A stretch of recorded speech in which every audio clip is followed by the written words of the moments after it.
the shows. What's up, horror fans, and welcome to the Laster Cast. My good friend Danny, Dr. Zayas God, Torkel, review horror movies and streaming shows. We are also joined by my good friend Brian from Comic Books Transformed, which I also co-host too. Guys, welcome. Welcome. What's up? So, about a week or two ago, in our little chat thread with our friend Chris, I was asking you guys to come up with your top 10 favorite movies, and everyone had some interesting lists. And I had this problem. Do I put Terminator 2 or do I put Aliens on? Because one of them has to go on there. We have to have this James Cameron movie on there, and I picked Terminator 2. I made a mistake, gentlemen. After watching Alien Earth, I'm like, it's got to be Aliens instead. Like this friggin' show. Yeah, go ahead.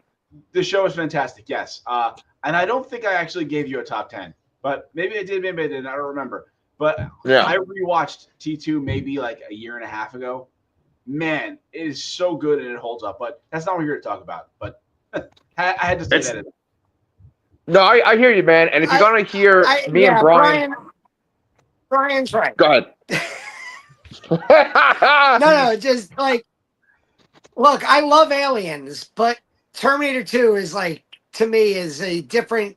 I think Terminator 2 is on my list, and it's an all. To piggyback off of this whole like James Cameron Aliens, Terminator 2, like Brian mentioned, the show's great. I did a YouTube short for the Laster Cast mentioning that we were going to be on here today reviewing it. And I said, maybe it's early, but I think this might be the best alien fiction to grace a screen, whether movie or television, since 1986. And that's after 2 episodes. And I was like, you said right before we pressed record, I made a joke about my cat, and you said nightmare fuel. And there is some gross out nightmare fuel stuff in this, and I'm absolutely loving these. I mean, these 2 episodes are as good. If you can like filter out this into a movie, I think it's already better than Alien Romulus. Oh yeah. Yeah, so we should clarify for people that we are covering Alien Earth. We're covering the first 2 episodes. We're going to be covering it on this show. If you guys are into Terminator, I know we had a little Terminator tangent there. Brian and I covered Terminator, what was it? Terminator Zero? What was that? Yes. Yeah, over on our channel, Comic Books Transformed. Go give that a subscribe to while you're at it. But it sounds like all 3 of us are in agreement that Alien Earth fucking rocks. So, Danny, you were saying why you were alluding to like why you like it so far. Brian, I want to know why you dig this show. I like how they're fleshing out the backstory more of the universe here. They seem to give me a lot of details here. I love the opening. The opening kind of says that the race to immortality has 3 paths, and it's like synths and cyborgs, and then like was it uploads? Hybrids. What do they call them? Hybrids. Okay, I'm getting confused with Pantheon, which is another great show about people getting uploaded to something. But it just grabbed me. Just the classism and elitism that's shown, and just the classic looking alien set. The fucking music, man. There's that every so often that horn plays, and it's like, oh man, that's so perfect. And then it has been fairly disturbing, especially that second episode. A bunch of gross things. I think maybe one of the most disturbing things was the fact that there was like a party with a bunch of guys in powdered wigs. But then there's the gore too. So yes, guys, like you've heard me say this before. I love the show Fargo. I love Fargo, and there's 5 seasons of it. Noah Hawley is the writer, director of a lot of episodes of Fargo. He's the showrunner. He's the showrunner for this. I've met him in person. He lives in Austin, and I went to a signing for one of his books. What I was going to say is that, like, he's done Fargo. He made Legion, which I know you've watched, Brian. Yes. And then Great choice. he also did this movie with like Natalie Portman. It's based on a true story where she's this like astronaut that drives across the country like nonstop and wearing a diaper. Do you know what that? Have you guys ever heard of that movie? No, I have not. Oh, okay, okay. Well, so you guys haven't seen Fargo, the show, right? I have not seen the show Fargo either. I probably Okay. should. I did Well, watch. I did watch. Almost all of Legion though, and Mhm. I loved Legion. Had some of the most insane episodes. You almost forgot it's a Marvel property. It's so freaking out there. Dan Stevens, Aubrey Plaza. Aubrey Plaza should have gotten a friggin' Emmy nomination for it. She's so good on that show. And yeah, I know that Pete, you've been talking to me about Fargo for years now.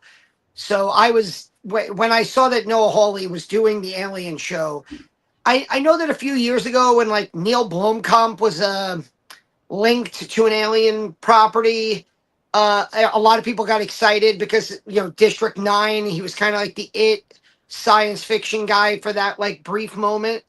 But Noah Hawley, knowing how good people seem to love Fargo and knowing how wild and weird and awesome, especially the visuals in Legion were, that's what really got me excited about this. And just to piggyback on Brian again, which not to be weird, but I also do love. Yes, I think the alien looks amazing, and there's tons of gross out shit that's awesome. But almost from literally the opening, like moment of the first episode, the world building is phenomenal. It doesn't. It's not boring. It's not expository. It's I think that you can really get into these characters and the connections that the characters have.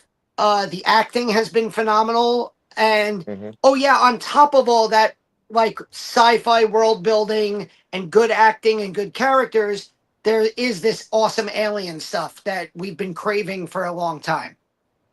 Absolutely.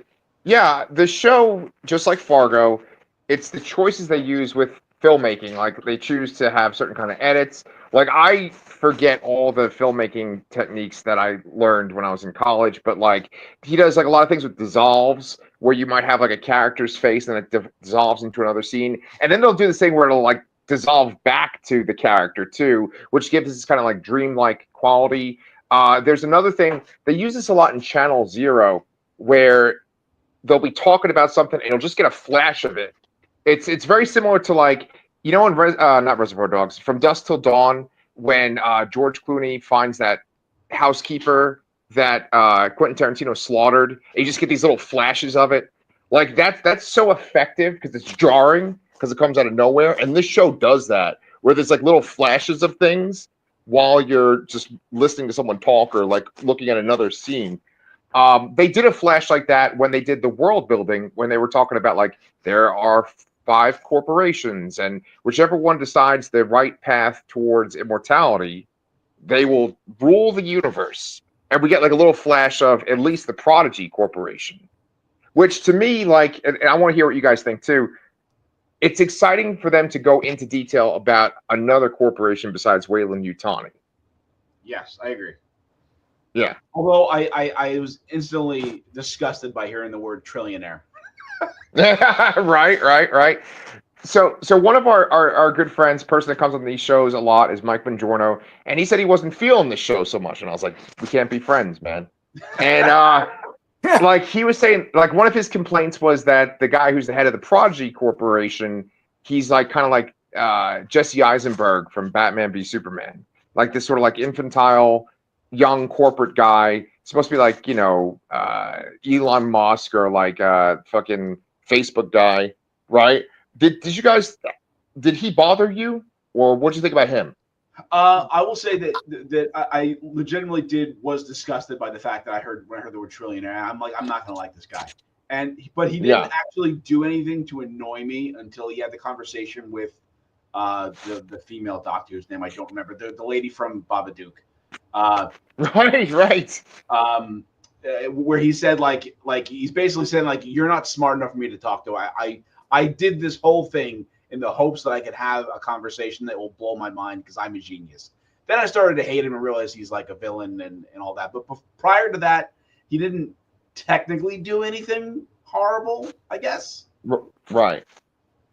Well, I mean, the concept of what these. Go ahead. But I like that character. I like the I like seeing a different corporation, and I actually Googled the timeline of this, and Alien Earth apparently takes place 2 years before the original Alien. So I'm kind of wondering if we're meeting Boy Cavalier, which is one of like the funniest character names. I call him Timothy Chalamet because he looks a lot like Chalamet, but he's not quite there. But I'm wondering if they're setting up this show, and this show is going to show how Weyland-Yutani like defeats the other corporations, and that like Boy Cavalier is going to meet his fate at the end of this series, whether it's the end of this season or a next season.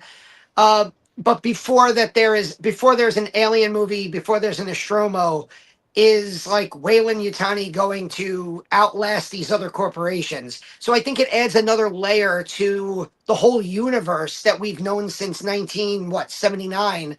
Right. With, you know, and I do like all the stuff with these, you know, the side, all of the stuff about, you know, trillionaires, this and that. This was, if you go back to Alien, some of the earliest conversations in that movie, and we've talked about this, I think the three of us, probably with Mike here also. Yeah. We've talked about how like class warfare and class struggle is ingrained in the script of the Alien franchise from like the first half hour of Alien. Like it's the first thing Parker is talking about on the ship in the original movie. It's like we're the grunts. We got to get our share. And that whole movie is about how the cyborg on the ship puts the company before the crew, and you know it lets the alien on board to bring it back to the corporation. And I think kind of seeing that from an Earth side where we're living in this, you know, to Brian's point about the trillionaire, we're living through a very oligarchical situation right now. You mentioned the names of like Musk and Bezos, and you know, it's not too crazy to imagine a future where Musk, Bezos, and Zuckerberg are leading the world towards the future. But for only a specific group of people, maybe a group of people who like to powder their noses and wear wigs and have fancy parties. Right. Well, I got to correct you on one thing though, Danny. You said cyborg on the ship. Ash is an android, and a cyborg is one of the three things that they say are the three paths, right? Because they talk about cyborgs, which are like humans that have these like cybernetic enhancements, right? And we haven't really seen that in any of the Alien movies yet, but then we see it in this one. And they do bring it back to the class stuff. I mean, what's interesting about this is it is like Alien Romulus in the sense that it's got elements from Alien and Aliens right away. Like in the first episode, there's both right away. You know, because we have a ship which is very, not the outside of it, but the inside of it is very much like the Nostromo. And then the crew has that dynamic, like you were just talking about, on the Nostromo.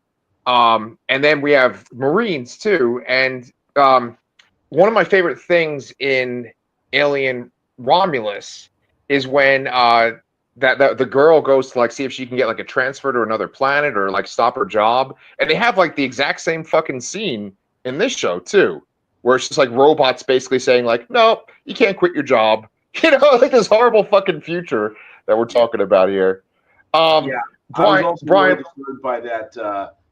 Go back to the trillionaire comment. Is that they kind of prefaced it by there are these like corporation-run cities, and that's another thing that I've been hearing about in real life lately too, and I just don't want to. Yeah. Let me ask you guys this: like, Doesn't this Earth seem more optimistic than the Earth you imagined when they would talk about Earth in the Alien movies? I mean, we really haven't seen much of real life on Earth here. I mean, we've mostly seen Neverland, and then the building that the ship crashes into, where Yeah. chaos has ensued.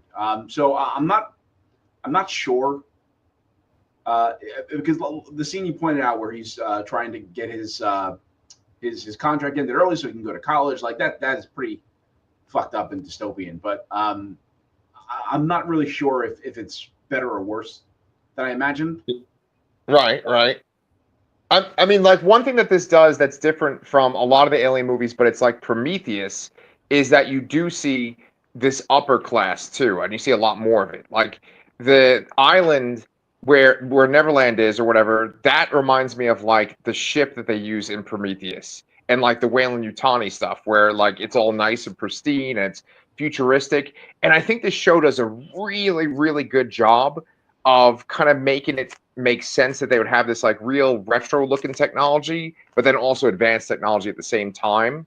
Like it's almost like on the ship itself, like regular common people use like like retro looking technology. But then if you look like closer, like one of the things I really loved was when fucking Wendy was touching the computer screen, and it looks like an old fashioned computer monitor from like the, I don't know, the 90s or something. But then she was able to move it like a fucking touch screen. Like I don't know. I like just the world building itself. It's like taking all the elements from Alien and even Prometheus and Aliens and like making it all make sense. I don't know. What do you guys think? I also like how much they incorporate past events for us in a future that is 100 years away. Obviously Neverland, Peter Pan is playing. The original Disney Peter Pan. The Alien Queen is now a Disney princess, so it works.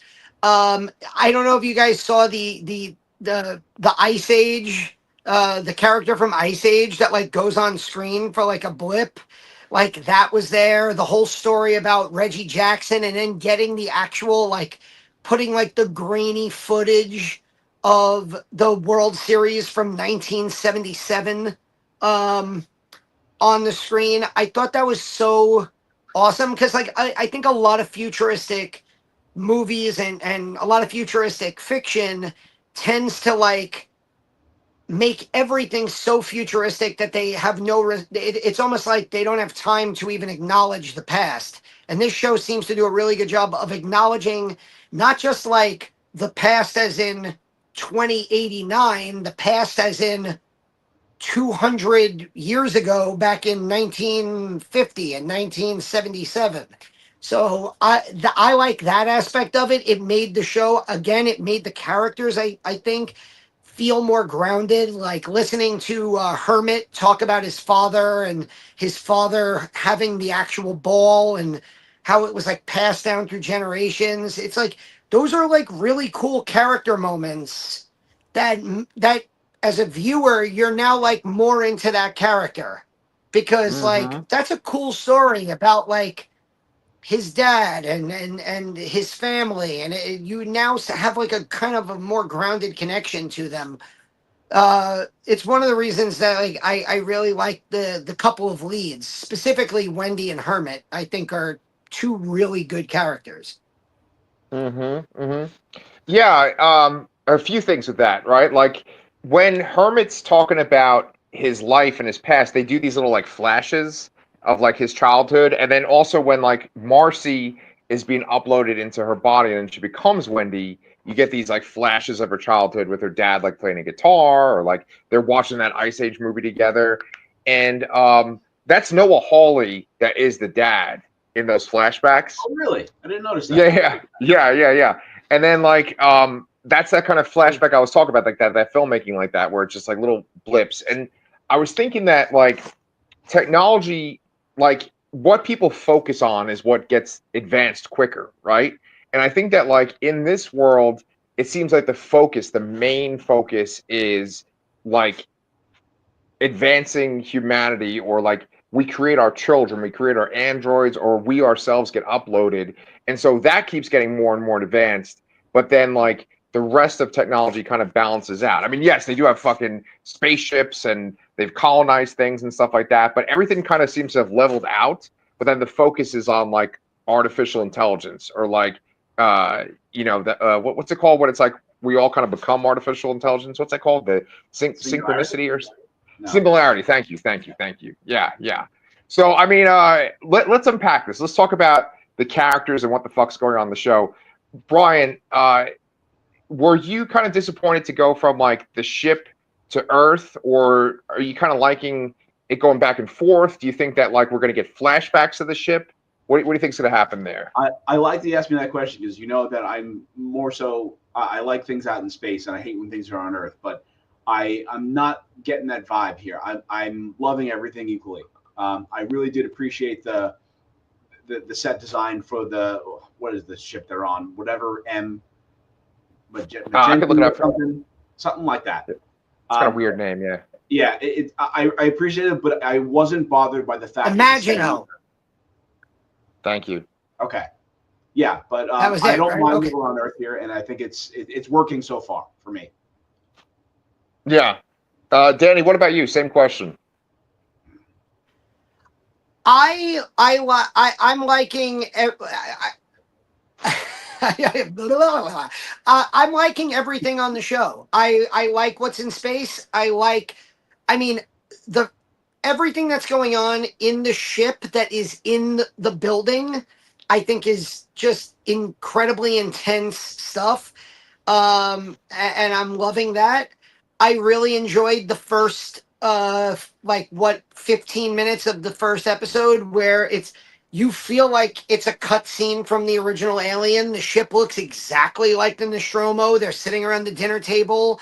It's probably the same make and model as the Nostromo, and we'll probably find out later that they make Weyland-Yutani or Prodigy. They make the same exact ships, but as far as like all those characters who we meet on the ship who are now dead, with the exception of the cyborg, I believe he is Morrow. Yeah,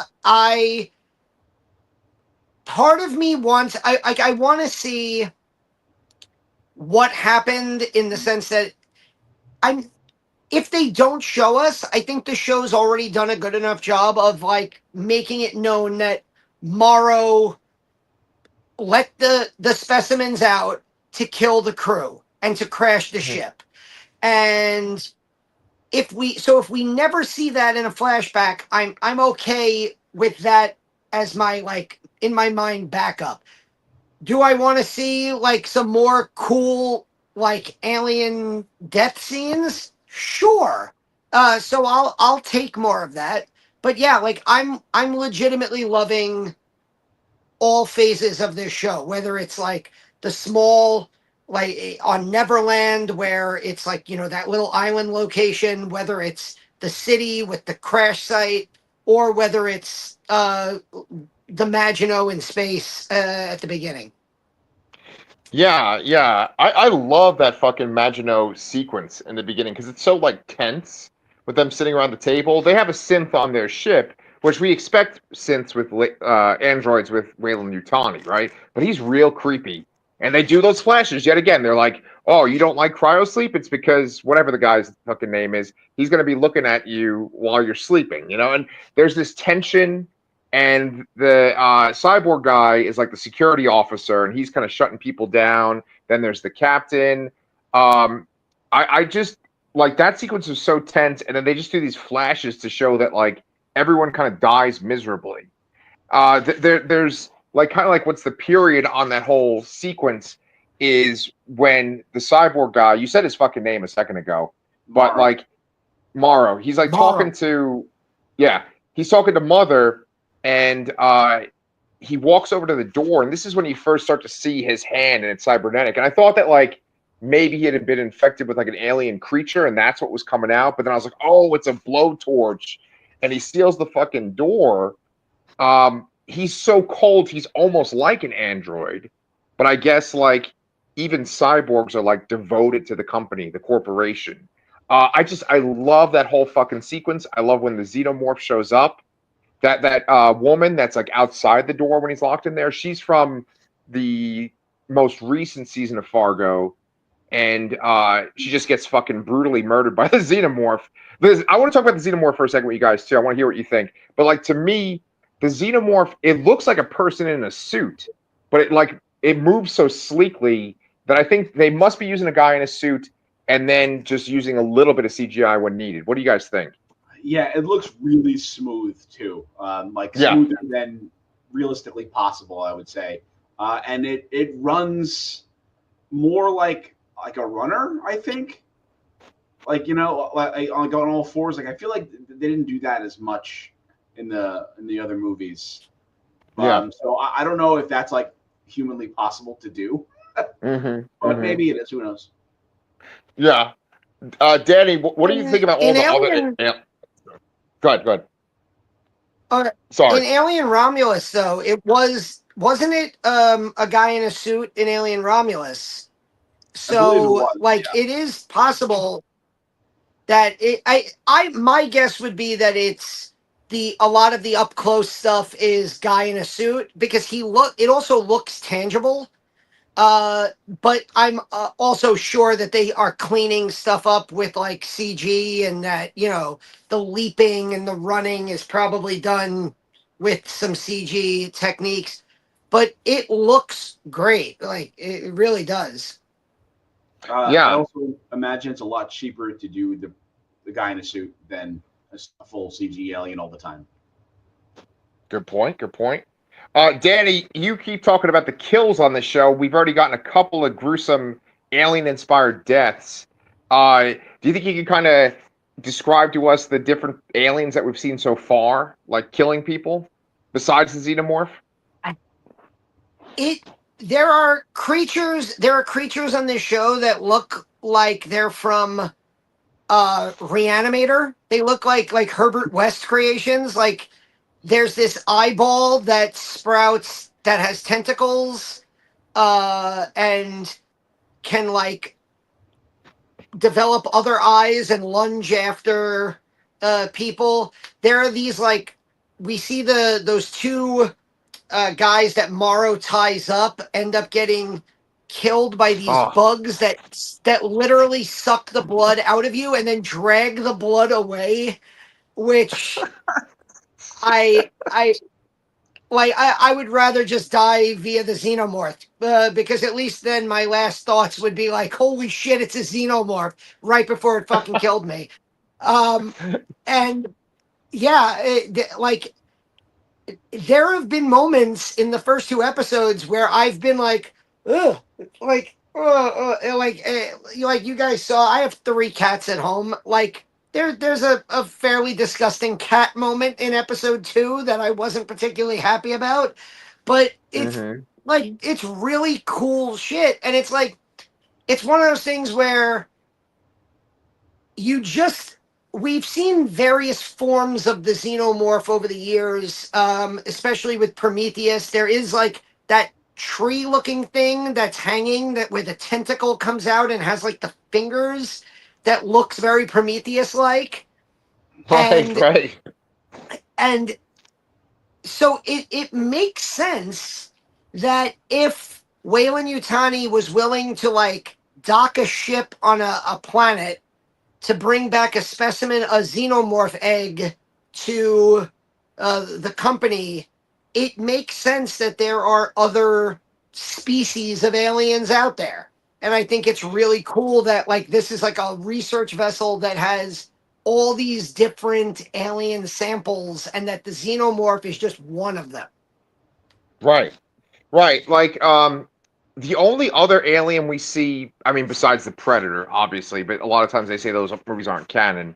The only other alien we see is the engineers in Prometheus. And then we hear a reference to these things called Arturians, because they talk about Arturian Putang or whatever in Aliens. They're like, it doesn't matter if it's Arturian, right? Remember? So like there is the illusion that there's other creatures besides the xenomorph. But when they encounter the xenomorph, at least in the first movie, it's seen as like this like special thing. Like, oh, we've never encountered this. What I like about this show is that by introducing these other creatures in this kind of like zoo of monsters, is it almost makes the xenomorph like the Godzilla of this world, where it's like, okay, well, we got all these freaky things that we don't want to mess with, but like the xenomorph is like the alpha, right? And I think we should talk about that sequence though with the two soldiers that are handcuffed and that creature, because that really had an impact on me. Brian, how'd that make you feel, man, watching that sequence? I have some logistical questions about this scene actually. So first of all, there's a line that like lowers itself, and then the one little worm dude goes on the guy's neck. Right. Did someone help that thing there? Like that looked like a physical wire. Was that like Morrow lowering it onto the guy or something? Maybe. And then how the hell did that guy not notice that thing crawling over him under his shirt for like 5 minutes? Dude, I totally agree. It did look like someone dropped it down too. Danny, what do you think? It's certainly possible. Morrow seems to be to blame for all of the death and destruction and alien rampage on the fallen ship. So it would not shock me. I mean, he does tie those guys up and effectively leaves them to get, drained of all their blood. Like you see their husks left behind. Yeah. The question I have is, did Morrow cause the ship to crash? I didn't quite think that. I thought it was more like something went wrong and he was kind of reacting to preserve the specimens and keep the company line rather than him causing it, because I couldn't think of a reason why he would cause the ship to crash. Right. Yeah, I'm going to agree with you on that one. I think that it's an accident that the ship crashes. I don't think it's intentional.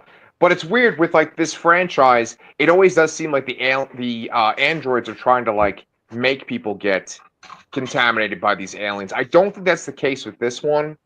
What I like about the show is that they haven't like set a number yet for like the amount of creatures that are on that ship. They're not like there's 37 different species. They haven't done that, and they haven't been like there's 4 of them that are released. So like you don't know what you're dealing with. You've just kind of seen them through these sort of cages that are kind of coated, and you can't really tell what's inside them. And then they kind of pop up, and it's like watching Jurassic Park, where it's like, oh, here's this new dinosaur that does this weird thing. It's great. I mean, that sequence was so disturbing. Like watching the guy's pain when he got bit by that thing, and then just like watching his fucking like blood coagulate and just come out of him. Oh, it's so and he's just like got that hollow look on his face. It's so bad. And then you watch the other guy get bit, and you don't see the blood come out really for him, I don't think. But it's like, well, this is gonna fucking happen to this guy.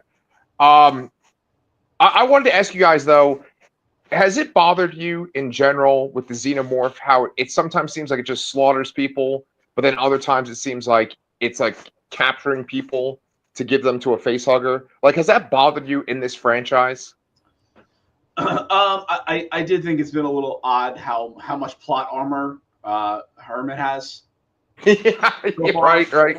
I mean, I can make the argument that he didn't kill Morrow because he senses some kind of cybernetic components in him or in some capacity. So much like they don't really attack the synths as much in the previous movies. But I mean, has the alien captured anybody? I mean, we do see the eggs laying around there, but the only face hugger we saw was like a dead one already in one of the pods, right? So I mean, it does seem like it's only killed people so far in this show.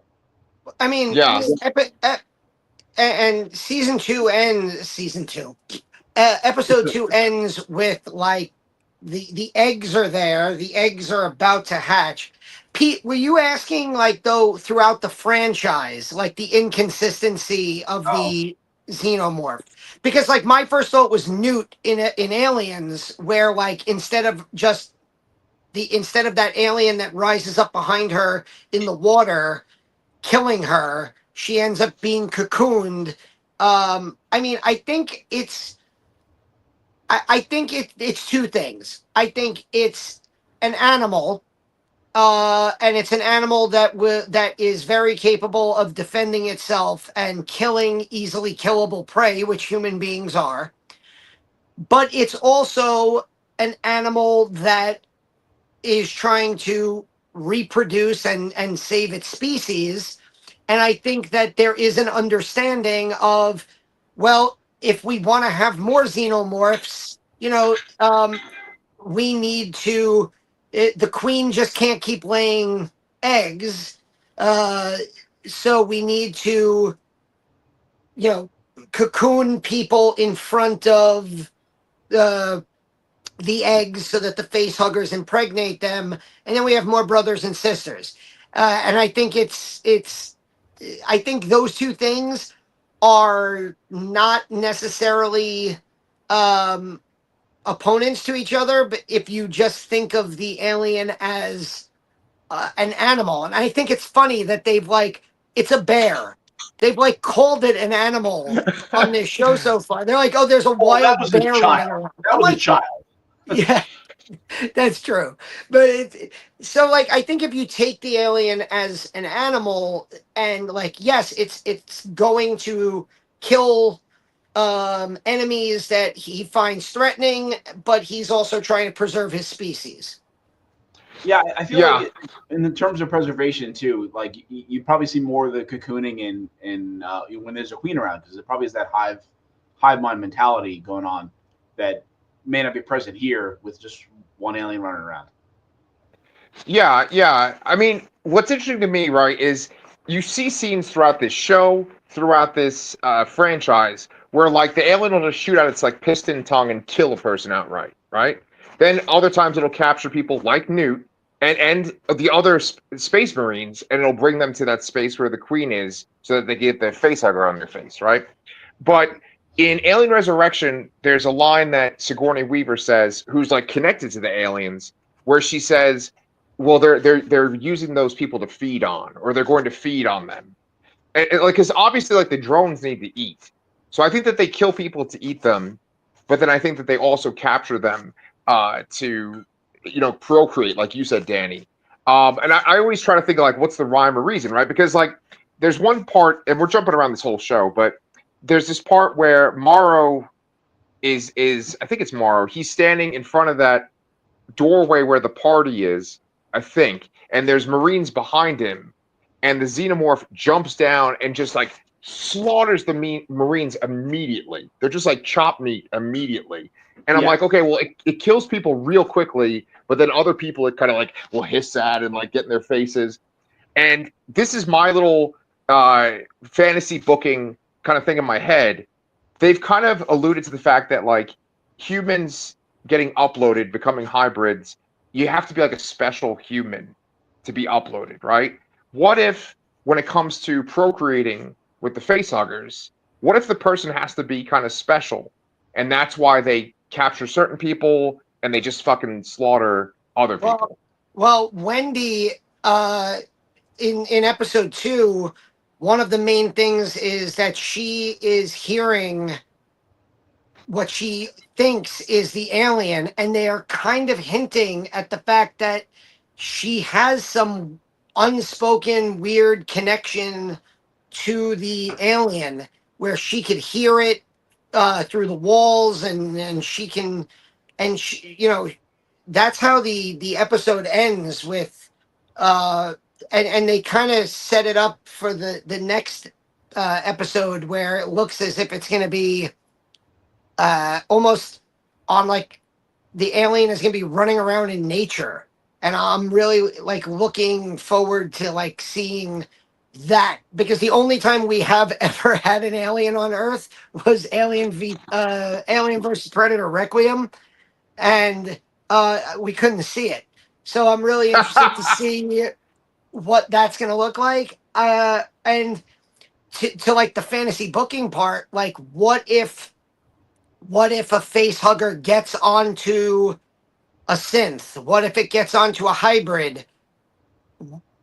Can a chest burster even exist in that? If it can, what does that look like? Because we've seen that before. Like that was a big thing in Alien 3, where at the beginning of Alien 3, I think it's like a dog is actually impregnated with and the chest burster comes out of a dog, which is why in Alien 3 it is more animalistic than the aliens in the first two movies. So Yeah. I imagine that But- it still can't come out of a synth because there's not enough organic components in there to gestate the thing or whatever. But Cyborg, maybe it's on a case by case basis on how much of a robot they are on the inside. Yeah, I'm gonna have to agree with Brian on that one. And the thing is, if you look at the synths in the movies, like I don't think it interacts with Ash at all in the first Alien. When it interacts with Bishop, it's the Queen, and she just splits him in half. Like she doesn't try to capture him or anything like that. I think they just view them as they would like the surroundings and like the technology that's there. They don't view them as like biological things that they can go into. And that I want to kind of steer the direction into the discussion on the hybrids now, because there's something like so wrong about the fact that these are little children in adult bodies going to face fucking xenomorphs and other nightmares. Like I love that so much, and I love that they're going with this whole Peter Pan motif, and like Wendy, she's kind of like a Peter Pan Wendy hybrid. You know, she looks like fucking Peter Pan with the sword on her back and the way she's standing and stuff. And all of them have like Peter Pan names too. I love it so much. I want to hear what you guys think about them. Yeah, I thought it was. I didn't realize how childlike they were until towards the end of the second episode. I almost said season there as well, Danny. It was the one guy who was like just like scared of everything, and then the one that was with Wendy, who was just running around like a toddler, just randomly spouting out nonsense. And Right. it's like, why did they send them to do this? Right. Wendy seems fairly confident. I mean, you can tell that there's like a childlike curiosity to her, and I think that actress is doing a fantastic job of portraying that. But like the others are like, it's like, wow, they're like mentally 5 or 6 years old or whatever it is, and that's like what when Wendy, when the guy who's with Wendy like tells Hermit that she's his sister, and they have this like incredibly childlike interaction of like, oh my god, don't tell, it's a secret. And you're like, oh god, they're kids. And then they like send them in to deal with these like alien creatures, and the one girl is like, the one girl with the red hair is like freaking out the whole time. The other guy, whose name is Smee, is literally just like hugging the like he covers up that like eyeball tentacle monster, and he's just hugging it like, I'm not leaving. Like I can't walk away from this. Like it's out. Like, and the other guy just seems to be like fascinated by the other tentacle monster, and he's just like, yeah, wow, cool, it's awesome. Yeah, I was also thinking as Brian was talking, like maybe you guys like are the idea that like they do make a comment about how we bleed white, or there's only so that like tentacle alien with like the fingers gets like right up in the face of that synth, of that hybrid rather, and doesn't attack him. And I'm like, oh, it probably doesn't attack him because it doesn't see it as a living, maybe it doesn't like recognize it as a living being because it's technically not. Yeah. But then also to get back to your question of like kids in the adult bodies, it's very weird. Like I'm really hoping they don't do anything like sexual this season. Yeah. What's the name of the movie with Emma Stone that just came out where she's like a child in an adult body? Poor Things, right? I'm getting Poor Things vibes with this show right now. And it sucks because the red-haired girl looks like what my daughter Clementine would look like if she was older. So when she gets a fucking eyeball monster in the face, and I mean it doesn't hurt her, but like it looks scary at first. That bothered me.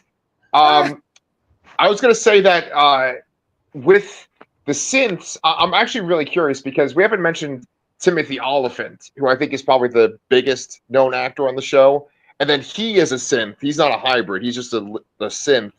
Um, like one thing that's intriguing to me, and I kind of want to get your opinion on this. I wonder, do you think that he's a synth made by Prodigy, or do you think that like Prodigy bought him from Wayland Yutani? Like my theory is like each corporation has their own specific thing they focus on, and so if they have something different, it's because they bought it from another corporation. What do y'all think?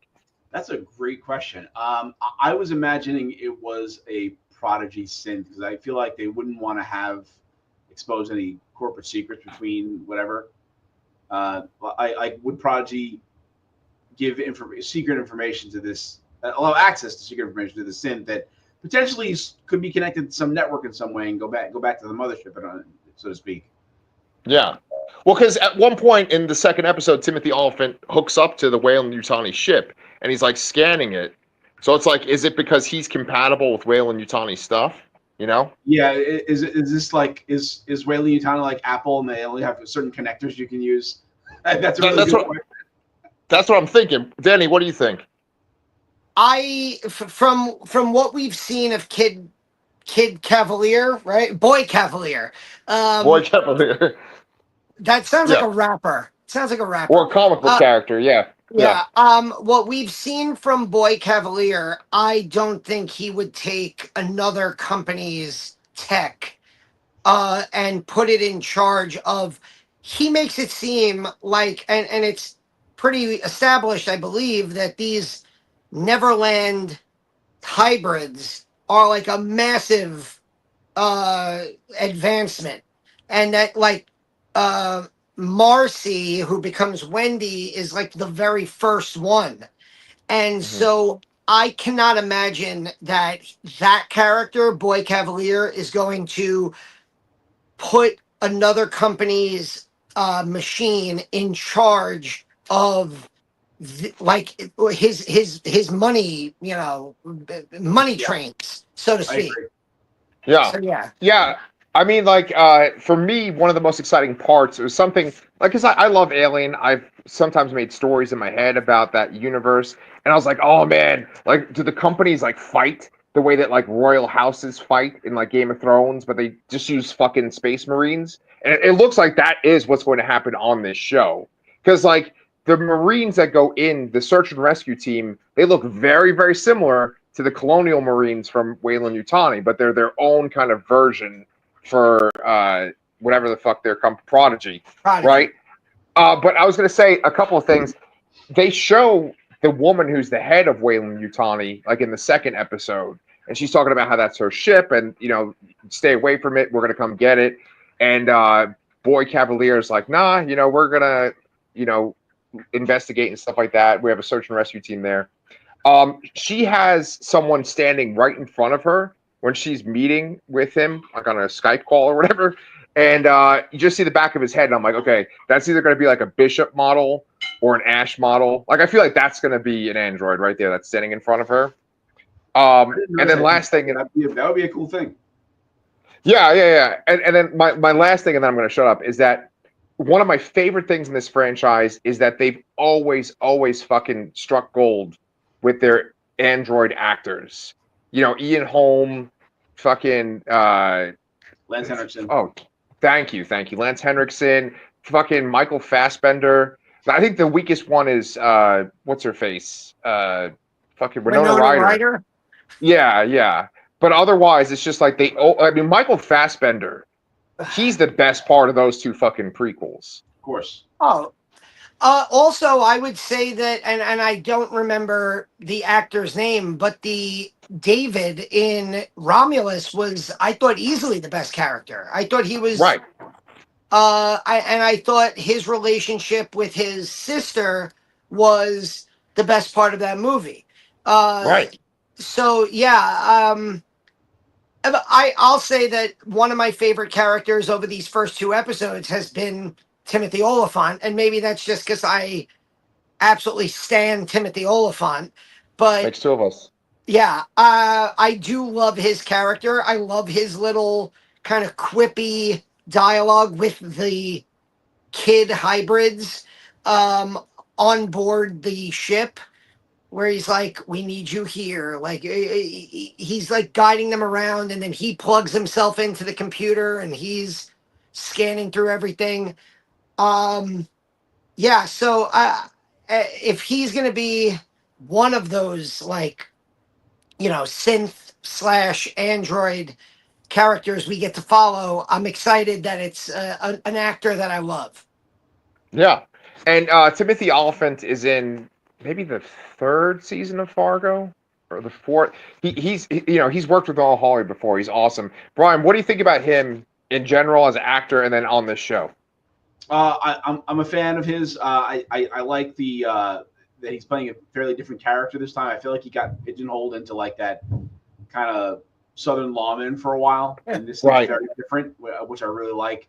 I also really liked him in Santa Clarita Diet. Okay. So different there as well. But I'm excited to see more here. I also want to point out that Hermit is from Andor. He was Nemec. Oh my god. Oh my god. Okay. That's perfect. Hermit was also in one of the greatest Black Mirror episodes ever, where yeah, okay, go ahead. Where it turns out at the end that he's a pedophile, I believe. Yep. And like that is one of the best episodes. The whole episode, he's like running for his life, and you think that like you want him to live, but then it turns out that he's kind of being hunted because he's a pedophile, and you're like, oh fuck that guy. So he's got like he looks I think he's like probably in his early 30s, but looks like he can play any age from 16 to 35. He's got like one of those faces. But that's the first place I remembered him from, was the Black Mirror episode where I was like, oh, that guy. I love talking with you guys because like I did not realize that about either of those two roles, and that's amazing. I love that episode of Black Mirror. And then Brian, you mentioned Andor. There's been many YouTube videos. This YouTube video is going to have it too, where it's like, Aliens meets Andor, or Andor for Aliens. Do you think that's accurate? And like, do you think that can work with Alien? I feel like the first episode, the comparison is a lot truer than the second.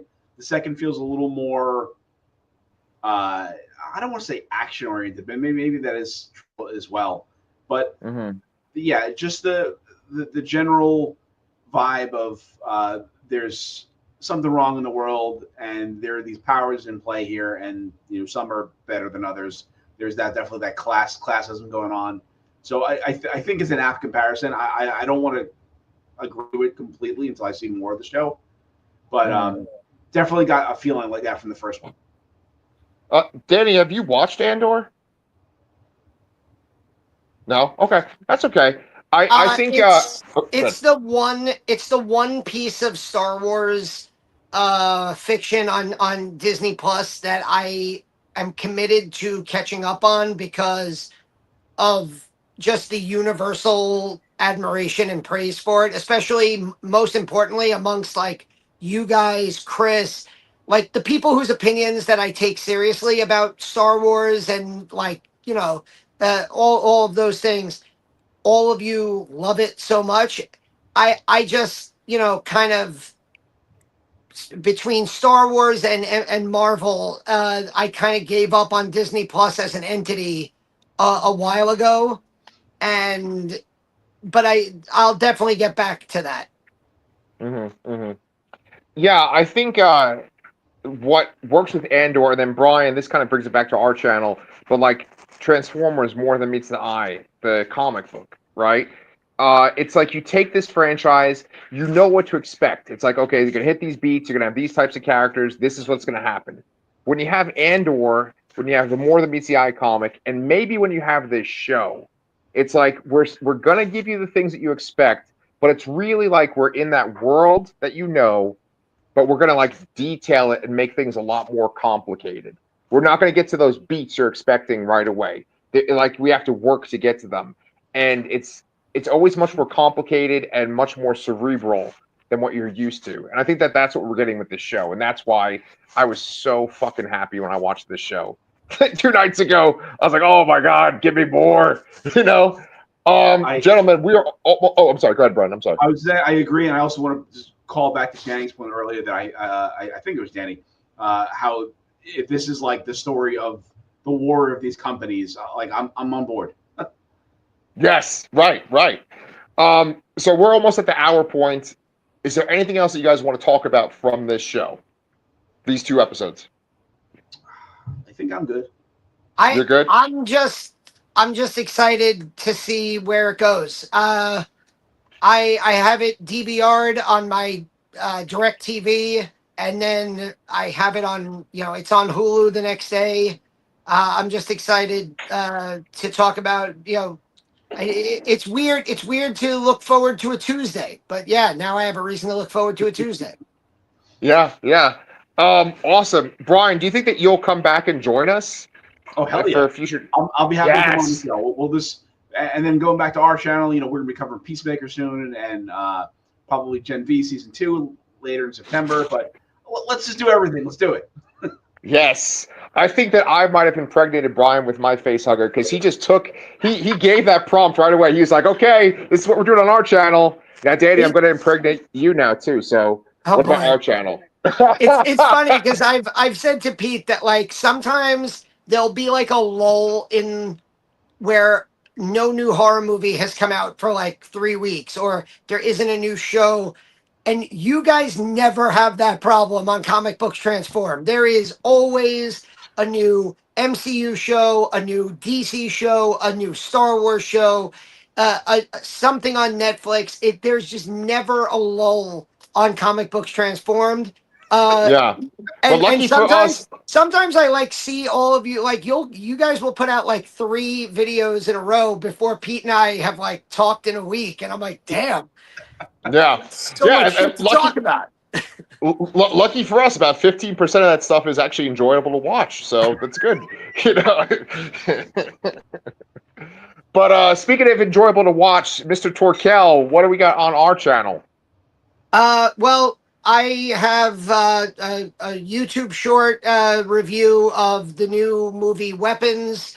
I seem to be in the minority because I didn't love it and put it up on a pedestal of greatest horror movies of the year so far. That being said, I did like it. So you can check out that short review. And Pete and I just finished doing a review of Mandy a couple of days ago. So that's up on the channel. We did a deep dive into the 2018 Nicolas Cage psycho heavy metal opera that is Mandy. Yes. Excellent. Good job plugging. Gentlemen, you did that all in just under the hour. Perfect. We're going to go. Guys, make sure that you check out Comic Books Transformed. Make sure you subscribe to both channels, including this one. And before the face hugger hits me in the face with its piston, we got to get going. We love y'all.